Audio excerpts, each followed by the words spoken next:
안녕하십니까. 안녕하세요. 안녕하세요. 네, 잘들 지냈어요? 네. 자, 오늘 복습은 누가 합니까? 네, 접니다. 네, 우리 광호 학생. 네, 지난 그래서 시간에 자꾸, 네. 마가복음 46절부터 52절까지 너를 부르신다는 제목 가지고 강의해 주셨는데요. 그렇죠. 제자들이 서로 누가 큰가를 다투는 부분 때문에 예수님이 슬퍼하시는 도중에 이제 여리고에 도착하시게 됐는데 여리고로 도착해서 만난 사람이 이제 바디메오라는 사람이었습니다. 그런데 세 가지 특징이 있다고 말씀을 해주셨는데요. 첫 번째가 맹인이었고, 네. 두 번째가 거지였고, 세 번째가 길가에서 구걸하고 있는 부분들이 영적으로 다루어지고 있다고 얘기하셨는데, 첫 번째 맹인은 눈 뜨고도 보지 못하는 영적인 상황에 대한 이야기고, 또 거지라는 것은 내 것은 나눌 수 없고 누군가에게 구걸을 하는 어떤 그런 영적인 모습들, 또 길가에 있다라는 것은 그 바디메오라는 뜻이 그 혼돈의 아들, 이 세상 사람들에 대한 메시지로 연결되어져 가면서 그 바디메오가 눈을 뜨기 원한다, 보기 원한다고 얘기를 하는 걸 통해서 이제 그가 구원을 받고 눈을 뜨게 되면서 이제 예수의 길을 가게 된다는 메시지였습니다. 그러면서 저희에게 혼돈의 세상 속에서 세상의 길 가지 말고 예수의 길을 따르라고 말씀해 주셨던 것이 기억이 납니다. 네. 깔끔하다. 자 열심히 했는데 또 이게 버벅거리게 되네. 아니 근데 강호가 진짜 점점 좋아지는 것 같아요. 아, 그러니까. 네, 그건 확실해요. 네. 자, 지난주 그 바라는 말은 네.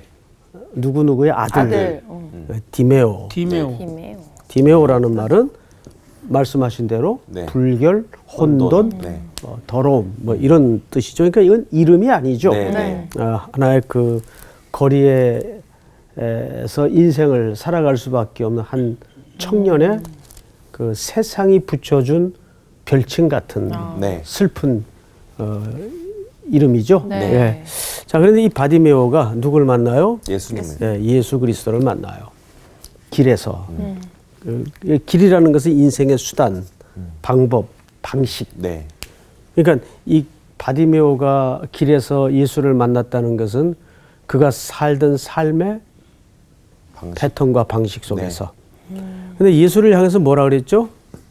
다윗의 자손. 그렇죠. 요 대목 설명이 빠졌어요. 아 맞아. 다윗의 그랬구나. 자손이요. 준비는 했었는데 긴장이 돼요. 자, 다윗의 자손이라는 말은 굉장히 당시에는 위험한 네, 정치적인. 발언이 그렇죠. 예, 이것은 무슨 신앙 고백이 아니에요. 네, 네. 아주 위험한 정치적 발언이에요. 그래서 사람들이 제지했지만 네. 그의 마음에는 더 본질적인 깊은 열망 때문에 네. 소리치죠. 그러면서 예수님에 의해서 그가 눈이 떠집니다. 네. 그래서 주님을 따르는 길로 들어서는 거죠. 네. 이것이 지난주 내용의 골자입니다. 자, 그런데 이제 결론적으로 이 얘기가 갑자기 왜 여기 등장을 했는가 그 말이에요. 오. 그것은 앞에 12제자의 혼돈스러운 모습을 보았잖아요. 네.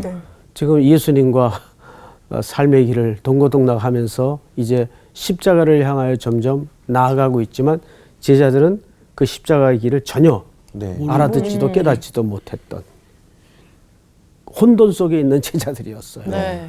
정확히 그 그림을 설명하는 거죠. 예, 아주 잘했어요. 아주 잘했어요. 오늘 수업 마가복음 37강 주가 쓰시려면 자, 오늘은 11장 1절서부터 우리 향기 학생부터 한번 네. 읽어보십시다. 그들이 예루살렘에 가까이 와서 감람산 벳바게와 베다니에 이르렀을 때에 예수께서 제자 중 둘을 보내시며 이르시되 너희는 맞은편 마을로 가라. 그리로 들어가면 곧 아직 아무도 타보지 않은 나귀 새끼가 매어 있는 것을 보리니 풀어 끌고 오라.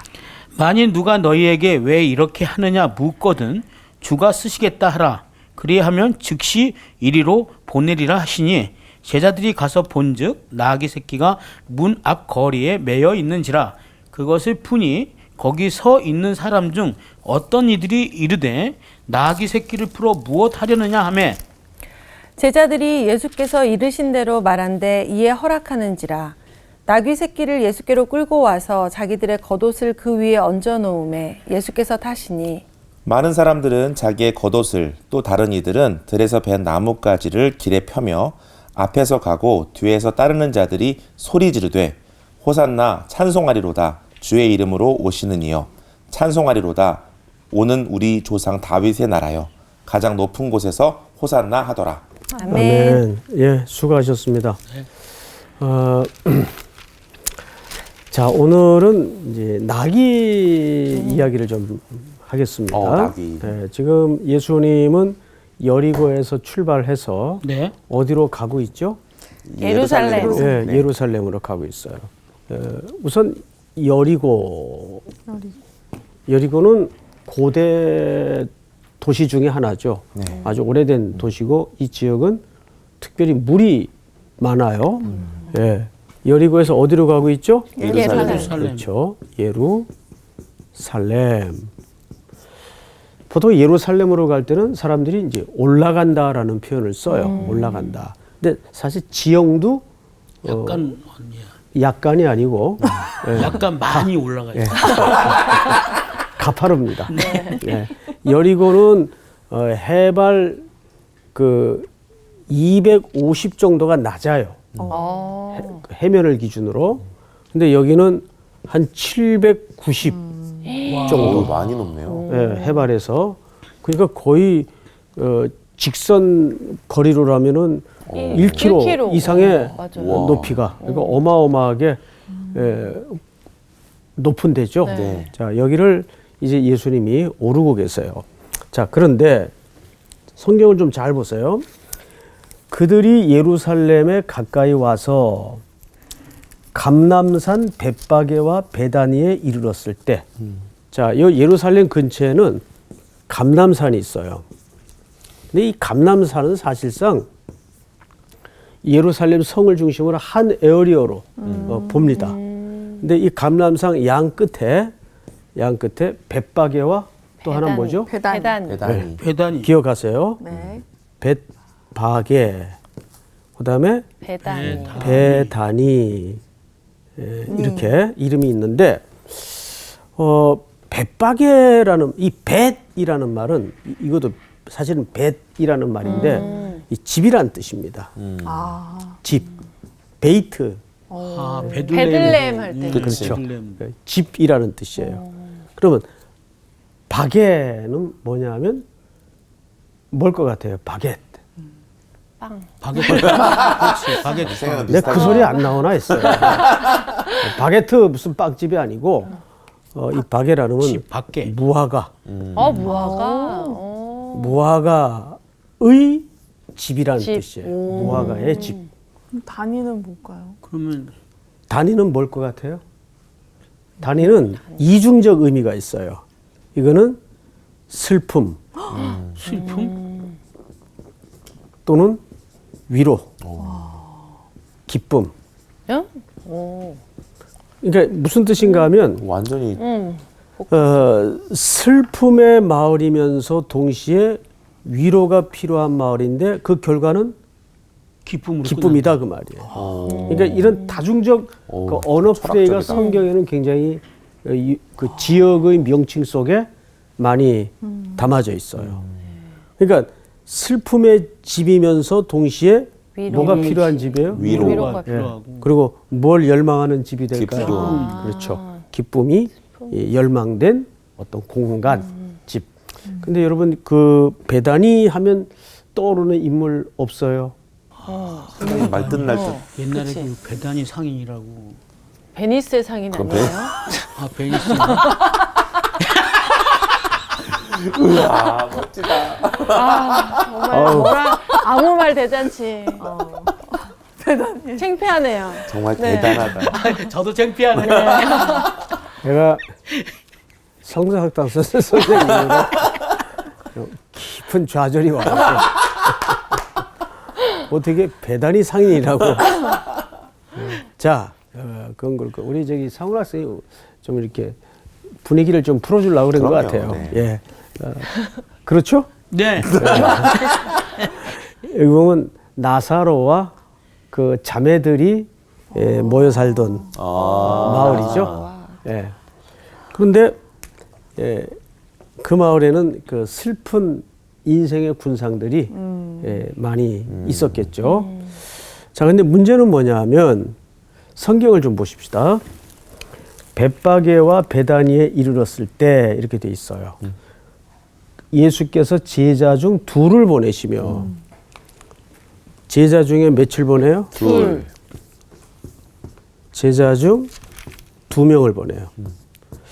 항상 이 둘을 보낸다는 것은 증거, 증인. 증거의 증인의 네. 수입니다. 벳바게는 무슨 집이라고요? 무화과의 집. 무화과. 이제 우리가 다음 주 강의 때도 이 무화과 열매에 대한 이야기가 나오는데 네. 이 무화과 열매에 대한 이야기는 다음 주 가서 좀 제가 소상히 설명을 드릴 테니까 오늘은 그냥 지나가십시다. 네. 무화과 열매에 대한 슬픈 기억이 제게 좀 있어요. 오. 그 어마어마한 이야기를 다음 주에 공개를 할 하시네. 겁니다. 꼭 시청도 해야 돼 하시겠어요? 2절을 보십시다. 이르시되 너희는 맞은편 마을로 가라. 그리로 들어가면 곧 아직 아무도 타보지 않은 나귀 새끼가 매여 있는 것을 보리니 풀어 끌고 오라. 이렇게 돼 있어요. 자, 이 나귀는 이제 나중에 예수님의 예루살렘 입성을 위해서 쓰임 받는 짐승이 됩니다. 자, 우선 그 이스라엘 사람들에게 나귀는 어떤 존재일까? 우리가 요세푸스라는 학자가 있어요. 요세푸스. 이게 역사학자죠. 네. 근데 이 사람은 기독교인이라고 볼 수는 없어요. 유대교를 신봉했던 유대인이죠. 이 사람이 쓴 그 기독교 역사에 대한 자료가 그래서 객관성이 좀 담보가 됩니다. 이분 그 글들을 읽어보면서 야, 참 그 당시에 이 대단한 학자구나 이렇게 탐복을 할 정도로. 그래서 여러분들도 이렇게 좀 요즘 뭣도 할 수 없는 시기에 이런 좀 무게 있는 책들을 좀 펼쳐놓고 그 매일 그냥 한 장씩 읽어가면 네. 수업 받는데도 많이 도움이 될 거예요. 알겠습니다. 이 사람이 나귀에 대해서 3가지를 설명했어요. 나귀는 짐을 실는 힘이 좋습니다. 짐을 쉽다. 싣다. 디귿. 디귿. 뭘 갑자기 생각이 안 나지? 맞아요. 짐을 싣다. 그다음에 그래서 섬긴, 섬김. 또 봉사. 이렇게 그래도 나귀, 그 사람에게 친근한 네. 동물로서 아주 좋은 평가가 그 시대 사람들의 인식 속에 담아져 있단 말이에요. 그 오늘날 사람들에게 만약에 나귀 어떻게 생각해? 그러면 몰라요, 잘. 그치. 나귀가 어떻게 생긴지도 모를 텐데. 자, 그런데 이것은 나귀의 개인적인 차원의 입장이라면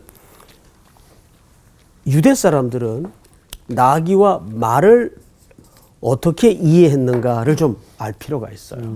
다른 왜냐하면 예수님이 예루살렘을 들어가시기 위해 성을 들어가시기 위해서 나귀를 필요로 하셨다면 저 같으면 조금 높은 맞아요. 좀 더 좀 가격이 있는 세단 그렇죠. 좀 품격이 보장되는 그렇죠. 네. 백마로 백마. 뭐 백마까지는 아니더라도 유니콘. 이렇게 큰 뭐 종마라든지 이런 말을 더 필요로 했으면 훨씬 예수님의 그 위치상 품격이 더 좋지 않았을까? 그렇죠. 그런데 그 당시에는 말을 타고 성을 입성한다는 것은 전쟁포고예요. 네. 전쟁포고. 이건 상당히 정치적인 퍼포먼스가 됩니다. 그러나 나귀를 타고 들어간다는 것은 나는 그대들과 싸울 의사가 없습니다. 그러니까 전쟁의 의사가 없다라는 것을 표현하는 또 한켠의 퍼포먼스가 됩니다. 네.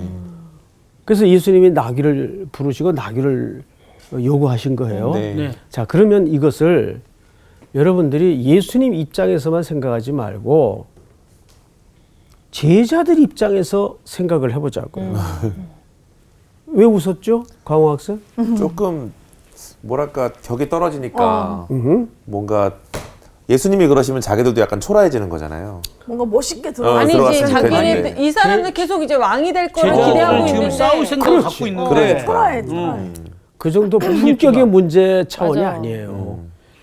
광호 학생은 지금 그 차원에서 설명을 네네. 가지고 있었던 것 같은데 이것은 제자들이 따르고 여기까지 오너라 의도했던 목적과는 상당히 지금 뭔가 어긋나고 있다는 네네.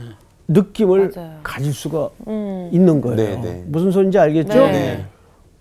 내심 아마 그랬을 것 같아요. 왜 나귀를 찾으시지?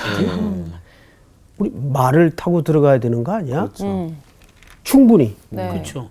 그러나 제자들의 그 맹인 바디메오라는 인물을 통해서 제자들의 상태를 성경 기자가 고발한 것처럼 네.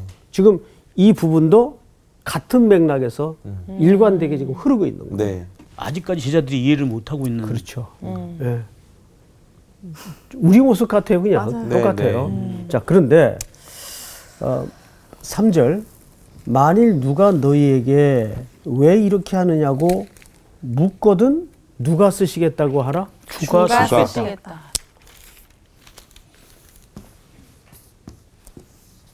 여러분, 여기에서 드디어 예수님은 자신이 세상의 구주가 되실 것을 드디어 오픈하시고 암시하시고 드러내시는 거예요. 네.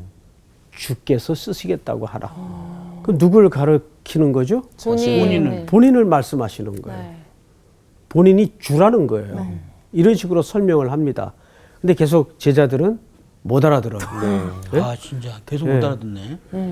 못 보고 못 알아듣는 상태를 뭘로 설명했었죠? 바디메오로 설명을 했었다. 네. 자, 그럼 또 보십시다. 제자들이 가서 본즉 나귀 새끼가 문 앞 거리에 매여 있는지라 그것을 푸니 거기 서 있는 사람 중 어떤 이들이 이르되 나귀 새끼를 풀어 무엇 하려느냐 하매 제자들이 예수께서 이르신 대로 말한데 이에 허락하는지라. 자, 여기에서 주가 쓰시겠다고 하라. 그러니까 여러분 이렇게 이해하시면 곤란해요.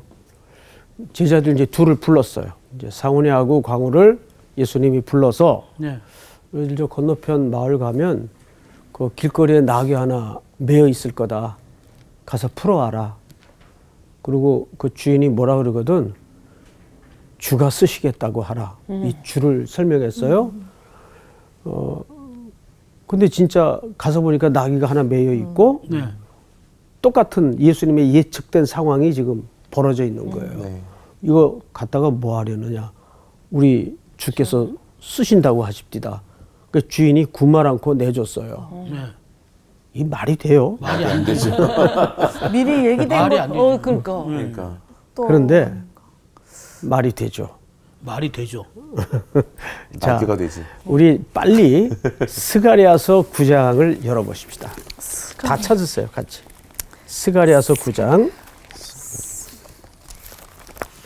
스가랴서는 구약 성경의 거의 말라기 앞에. 예, 끝부분에. 자, 다 찾으셨죠? 네. 네. 우리 아까 읽다가 한 글자 틀린 광호 학생. 9장 9절 네. 읽어보세요.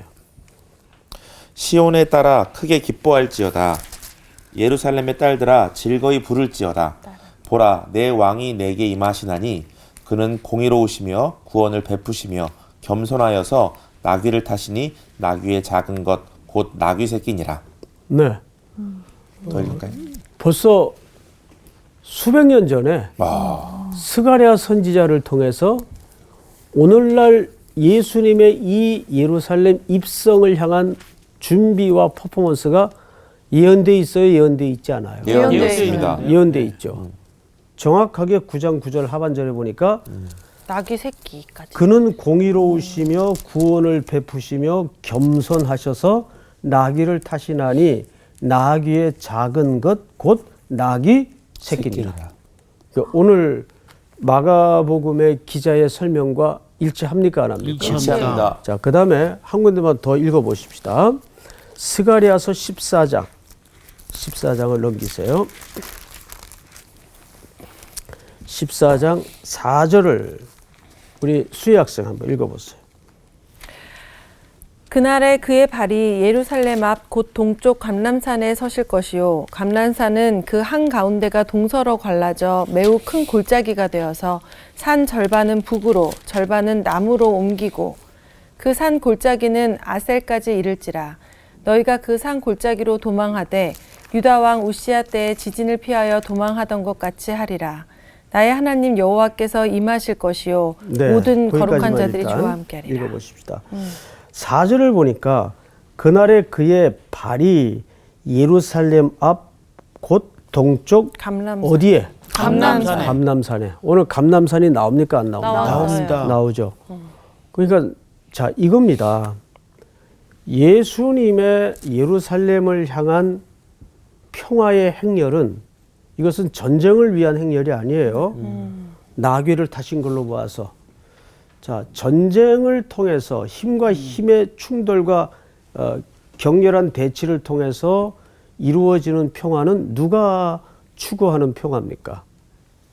로마가 추구하던 평화예요. 또 오늘날에도 열강들이 추구하는 평화는 물리적인 평화입니다. 네. 네가 핵을 갖고 있으면 너도 핵을 갖고 있어야 평화가 이루어져요.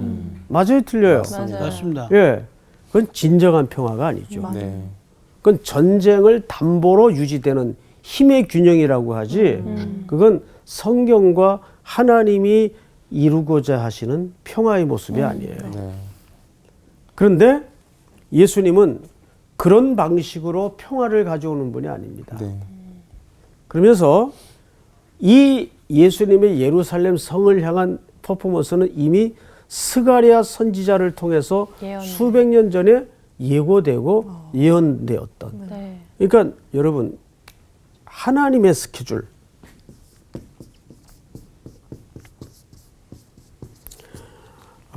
하나님의 시간표는 정확하게 진행이 됩니다. 네. 우리 그 요한복음에 보면 아까도 말한 그 나사로가 죽었다는 소식을 봤죠. 사랑하는 자가 죽었나이다, 잠들었나이다. 근데 예수님이 그 보고를 받고도 미적거리세요. 예. 일부러 시간을 늦추세요. 근데 사실 시간이라는 개념은 우리에게 필요한 개념이에요. 예수님에게 필요한 개념이에요. 우리에게 필요한 개념이에요. 사람들은 지금 나사로가 죽었어요. 나사로가 이미 사망했어요. 근데 예수님은 이 소식을 듣고도 병들어 죽어가나이다. 도착해보니 죽었어요. 이제 장사한 지 며칠 돼가지고 지금 냄새가 납니다. 예수님이 나사로야 나오라 명령하시니까 붕대를 통인 채 나사로가 걸어 나와요. 부활의 놀라운 역사를 펼쳐 보이시는 거죠. 그러니까 여기에서 우리가 생각하는 시간의 의미와 사람들은 시간이 늦었다고 얘기해요. 네. 근데 예수님은 늦은 거예요? 정확한 거예요? 정확한 정확한 것이죠. 그러니까 늦었다는 생각과 마음은 늘 누가 갖죠? 우리가 늦었다는 거예요. 저희가. 네, 늦었다는 거예요, 우리가. 네네.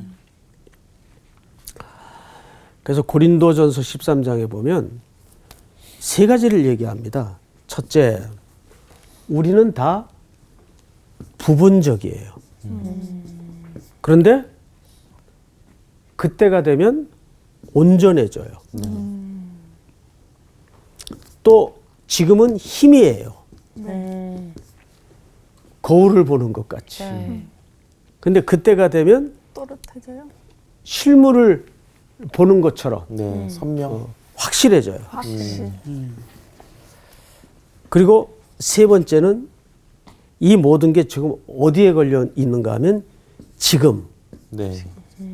이건 전부 지금 우리가 느껴지고 만져지고 보여지는 거죠. 네. 근데 사도 바울이 고린도 교회 성도들에게 지금 넘어 그때는 그때는 온전해지고 확실해지고 이 설명을 해요. 그러니까 우리가 항상 신앙생활을 하는 데에는 세 가지 시선이 필요해요. 첫째는 지금은 내 시각이 부분적일 수밖에 없다. 그러나 그때가 오면 온전해질 것이다. 지금은 이게 뭐지 희미할 수밖에 없다. 그러나 그때가 되면 확실해질 것이다. 네.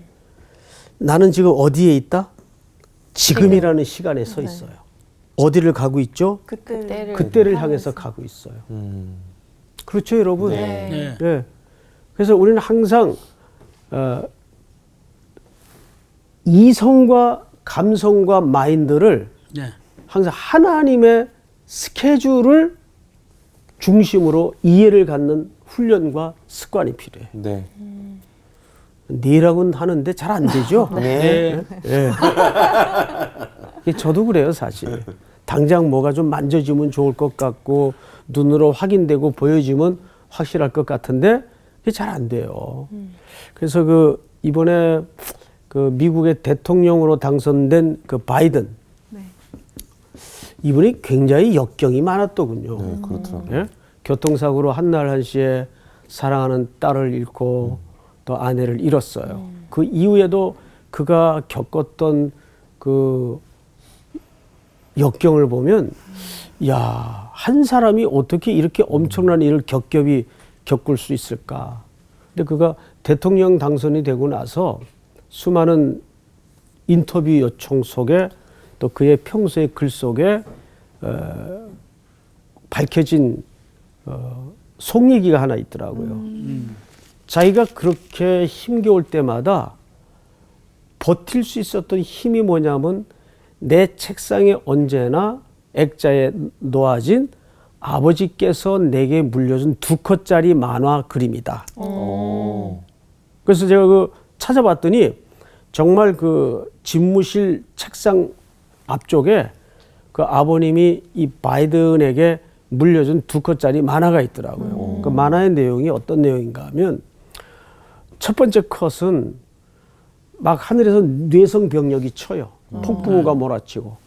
근데 그 밑에서 한 사내가 팔을 하늘을 향하 뻗치면서 네. 화가 난 거예요. 그 영어로 한 켠에 이렇게 그 말풍선이 그려져 있어요. Why me? Why me? 이 정도 해석이 되겠죠? 네. 왜 하필 납니까? 일이 왜 나에게만 닥쳐야 됩니까? 이건 우리 보편적으로 갖는 인생을 사는 사람들의 질문이겠죠. 네. 근데 또 한켠에 두 번째 글이 궁금하다. 기대돼. 역시 그 폭풍우가 몰아치는 그 번개치는 하늘 아래 그 남자를 향해서 신의 음성이 들려요. 뭐라고 들렸을 것 같아요? Why not? 오. Why not? 왜 너는 아니라고 생각하니? 왜 너는 안 된다고 생각하니? 항상 우리는 나는 예외일 거라고 생각해요. 아니에요. 예수님도 이 땅에 오셔서 우리가 겪었던 모든 희노애락과 슬픔과 유한함으로 가져야 될 인간적인 고뇌를 다 체휼하셨단 말이에요. 네. 그래서 우리의 슬픔을 아시는 거예요. 우리의 체질을 아시는 거예요. 네. 그렇듯이 우리가 이 땅을 살아가는 데는 철저하게 하나님의 스케줄에 우리의 인식을 얹어야 됩니다. 네. 근데 우리는 늘 이 자기 시간표 속에 그러니까 그걸 크로노스의 시간 속에 네. 하나님을 이해하려고 하니까 네. 헷갈리고 이해도 안 되고 네. 안 그래도 머리가 나쁜데. Why me? 뭐 갑자기 악상이 하나 떠올라요? 와이미 와이나. Why라는 곡이 생각이 나요. 자, 써야 될 것 성경을 이제 맞아 좀 읽어보십시다. 4절 제자들이 가서 본즉 나귀 새끼가 문 앞 거리에 매여 있는지라 그것을 푸니 거기 서 있는 사람 중 어떤 이들이 이르되 나귀 새끼를 풀어 무엇 하리느냐 하매 제자들이 예수께서 이르신 대로 말한데 이에 허락하는지라. 우리 7절을 다 같이 한번 읽어볼까요? 시작. 나귀 새끼를 예수께로 끌고 와서 자기들의 겉옷을 그 위에 얹어 놓음에 예수께서 타시니. 많은 사람들은 자기들의 겉옷을 또 다른 이들은 들에서 벤 나무가지를 길에 펴며 앞에서 가고 뒤에서 따르는 자들이 소리질러 이르되 호산나 찬송하리로다 주의 이름으로 오시는 이여 찬송하리로다 오는 우리 조상 다윗의 나라여. 자, 이게 진짜 이게 지금 큰일 날 일들이 벌어지고 있어요. 볼품없는 초라한 행렬의 갖춤이지만은 어쨌든 이 퍼포먼스는 뭐로서의 지금 입성입니까? 왕으로서의 입성인데 특별히 이들이 소리쳤던 내용이 뭐예요? 호산나. 자, 우리 상훈 학생, 호산나 의미가 무슨 뜻이에요? 만세. 만세? 오, 주여. 만세 아니었나? 아니야. 우리 광호 학생은 제일 크게 웃었는데. 네, 괜히 웃었네요. 네, 우리를 구원하소서. 그렇죠. 네. 네, 호산나. 만세. 그게 만세가 그 대한독립 만세도 사실은 와 우리 구원했다 이런 의미 있잖아. 자, 틀렸으면 인정을 해요. 자, 여기 보세요. 그러니까 이제 이 자리에 앉아 있는 거죠. 네. 만세. 그러니까 뭐 대답하다 틀린 게 부끄러운 건 아니에요. 예. 호산나라는 말은 나를 구원하소서. 그리고 오는 뭐라 그랬어요? 그 다음에 다윗 그렇죠. 다윗의 뭐라 그랬어요? 나라요. 나라요. 네. 다윗의 나라요. 나라요. 자, 이건 지난 시간에 바디메오의 고백을 설명할 때 광호 학생, 네. 제가 어떻게 설명을 드렸죠? 다윗 자손 예수요. 정치적이라고. 아, 그 정치적인. 그렇죠. 아, 네네네. 그렇죠. 네. 이 표현은 당대에 금기어로 되어 있는 네. 어느 정부 입장의 시각에서 로마 정부에서. 그렇죠. 네. 로마 정부 입장에서 유대인들은 오로지 하나의 역사적 열망이 속히 다윗의 나라, 이스라엘 역사의 최고로 찬란했던 네. 다윗의 별이 이 땅에 와서 우리의 이 슬픔 가득하고 고통 충만한 역사를 끝장내고 우리를 구원해 줄 그 메시아는 누구일까? 이분인 줄 알았단 말이에요. 네. 적어도 그들이 이해하고 기대하던 메시아는 근육질이 울퉁불퉁하고 이거죠. 사슬을 끊어내고 이런 메시아를 기대했단 말이에요. 네. 그런데 이사야가 정확하게 소개한 메시아는 고운 모양도 없고 네. 마른 줄기 같아서 네. 볼품도 없고 네. 사람에게 실어버린 바 된 그런 모습으로 메시아를 그렸단 말이죠. 네.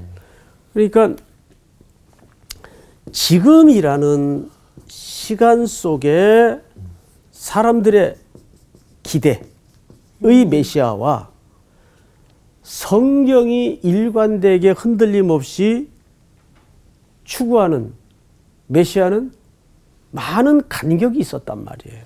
이해가 됩니까? 네. 근데 이 발언은 당시에 로마 정부의 시각에서는 로마 정부를 향하여 반기를 들고 국가를 전복하고자 하는 혁명이 담보된 표현이고 발언이기 때문에 이건 매우 위험한 발언이에요. 네.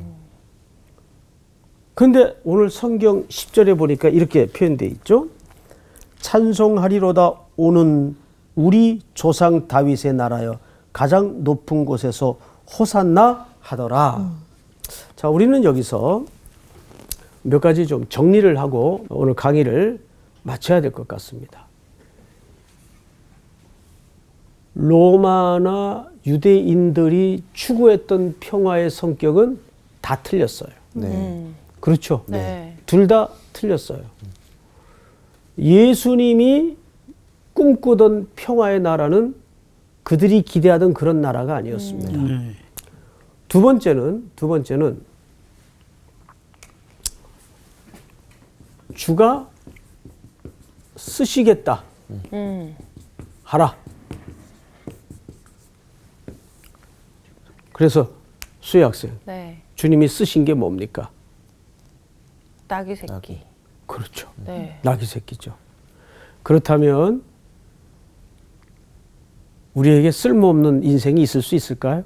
없습니다. 짐승도 쓰시는데. 네. 맞아요. 저는 참 이 말씀을 좋아하는데 너를 반대하지 않는 자는 다 너를 위한 자니라. 네. 이게 반대하지 않는. 얼마나 아름다운 포용을 담고 담보하는 말인지 알 수가 없어요. 네. 특별히 우리가 지금 코로나 시대를 살면서 더 세계가 팍팍해지고 아파요. 근데 꼭 코로나 때문만은 아닌 것 같아요. 네. 더 선 긋고 더 배척하고 더 배제하고 더 자기중심적이고 이런 시대 정신 속에서 우리는 아무리 연약한 시멘트 틈 사이를 뚫고 나오는 그 풀 하나도 생명이 있을 땐 얼마나 그 힘이 대단해요. 이런 미물도 하나님이 쓰시겠다. 하나님의 구원의 완성을 위해서 다 쓰세요. 그래서 제가 오늘 새벽에도 새벽 기도를 인도하면서 그런 얘기를 했네요. 우리가 하루를 시작하면서 만나는 일들, 만나는 사람 어느 누구도 무심히 우연히 만나지거나 지나칠 일은 없다. 네. 다 나를 위하는 일이다라고 생각을 하면 너무 그 분에 대해서 소중하게 내가 태도를 갖게 되고 맞아요. 귀하게 여겨지게 되는 거죠. 정말 그런 마음으로 사는 것이 세상을 영접하는 태도라고 봐요. 네. 자, 마지막으로 하나님의 경영은 가장 정확하다. 아까 설명을 드렸죠? 경영은 결국 물리적인 시간 속에서 우리의 이해를 통해 펼쳐지시는데 그것이 수백 년, 수천 년이 지나도 주의 떨어진 말씀은 변개 없이 결실하고 열매 맺는다는 겁니다. 네. 그래서 지금 그 계획이 예루살렘 입성을 향해서 자신의 대속의 죽음을 통해 우리를 고통과 슬픔 가운데 구원은 건져내시는 거죠. 그 작업을 위해서 오늘의 본문이 진행이 된 겁니다. 네. 오늘 이 말씀이 또 다음 시간 만날 때까지 여러분 가슴에 깊은 울림으로 남아지기를 간절히 부탁드립니다. 네. 오늘 공부는 여기서 마치겠습니다.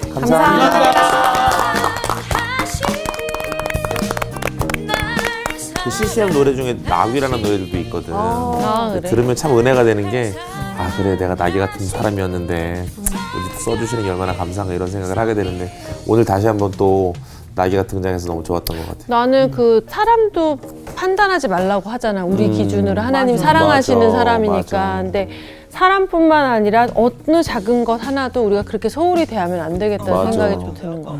우리는 항상 우리가 생각하고 판단하고 맞아. 결정 내리고 그리고 심지어 맞아. 그 마음이 한결같지도 않고 맞아. 어떨 때는 또 허락했다가 어떨 안 때는 된다 아니다가 그랬다가, 맞아. 우리 마음이 사실 문제인 것 같아요. 그래서 항상 하나님의 그 스케줄과 말씀에 좀 집중하고 살아야 되는 것 같아요. 그죠? 하나님이 정확하신 분이라는 게 그냥 그게 딱 머릿속에 남는 거죠. 그 송수학당 제가 처음 배울 때 가장 쇼킹했던 것 중에 하나가 질문을 그때 한번 목사님께서 던지셨는데 하나님이 하는 일이 옳으냐 내가 하는 일이 옳냐 하나님이 하는 일이 옳죠. 그러면 끝이다. 어떤 일을 당하든 이 하나님은 일은 하나님이 오르시다. 하시는 일이기 때문에 거기에 대해서 아까 그 와인 하시라고 맞아요. 그게 그런 표현이 아닐까 저는 싶어요. 맞아요. 와인 낫으로 살아가는 공주가 된 거죠. 우리를 어떤 모양으로든 쓰실 테니까 거기에 순종하고 하나님, 나아가는 네. 맞아. 하나님 정확하신 하나님을 네. 믿고 그렇습니다. 네. 살아갑시다. 달려갑시다. 네. 이번 주 퀴즈입니다. 여리고의 맹인 바디메오는 예수님을 어떻게 불렀을까요? 1번 나사렛 예수여, 2번 랍비 예수여, 3번 다윗의 자손 예수여. 정답을 아시는 분은 CBS 성서학당 홈페이지에 정답을 올려주시거나 우편으로 보내주시면 됩니다. 선정되신 분들에게는 대한성서공회에서 발간한 성경 통독을 위한 최고의 자습서 성경 2.0, 세상을 바꾸는 복음 매거진 크리스채너티 투데이 1년 정기 구독권, 성서학당 선생님들의 저서 중 하나를 드립니다.